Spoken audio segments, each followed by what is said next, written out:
بسم اللہ الرحمن الرحیم۔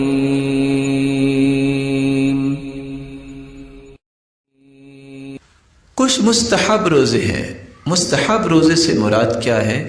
جن کے کرنے سے بہت سارا اجر ملتا ہے، لیکن اگر انسان وہ روزے نہیں رکھتا تو وہ اجر سے محروم ہو جائے گا، لیکن نہ رکھنے والا گنہگار نہیں ہوتا۔ واجب کا معنی یہ ہے کہ اس نے چھوڑ دیا تو یہ گنہگار ہو جائے گا، اسے پوچھا جائے گا۔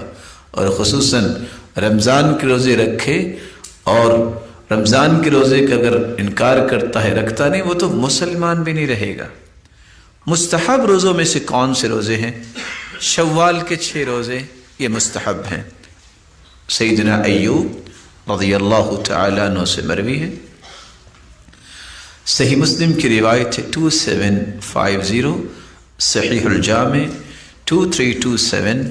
رسول اللہ صلی اللہ علیہ وسلم نے فرمایا، من صام رمضان، جس نے رمضان کے روزے رکھے، ثم اتبعہ 6 من شوال، پھر شوال میں اس نے 6 روزے رکھے، فذلك صیام الدہر، گویا کہ اس نے پورے سال روزے رکھے، رمضان کے روزے اور 6 روزے۔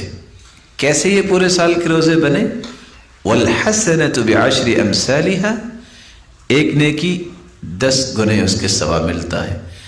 1 مہینے کے روزے رکھے 10 مہینوں کے روزے ہو گئے، اور 6 دن 3 دن روزے رکھے، 1 روزہ 10 دن کے برابر، اور 6 رکھے 60 دن کے برابر، تو پورے سال کے روزے کنسیڈر کیے جائیں گے اس انسان کے جس نے رمضان کے بعد شوال کے 6 روزے رکھے۔ یہ ایک الگ بات ہے کہ وہ شوال کے روزے کب رکھے جائیں۔ علماء کا موقف ہے کہ عید کے فوراً بعد دوسرے دن سے شروع کر لیے جائیں اور 6 مکمل کیے جائیں، لیکن حدیث یہ بتاتی ہے اتبعہ 6 من شوال، آپ پورے شوال میں جب بھی رکھ لیں وہ جائز ہوگا، کیونکہ من تبعیضیہ ہے کہ شوال کے بعض ایام میں کم از کم شوال میں پورے ہو جائیں، تو ایسا انسان پورے سال کے روزوں کے اجر و ثواب کا مستحق ٹھہرایا جائے گا۔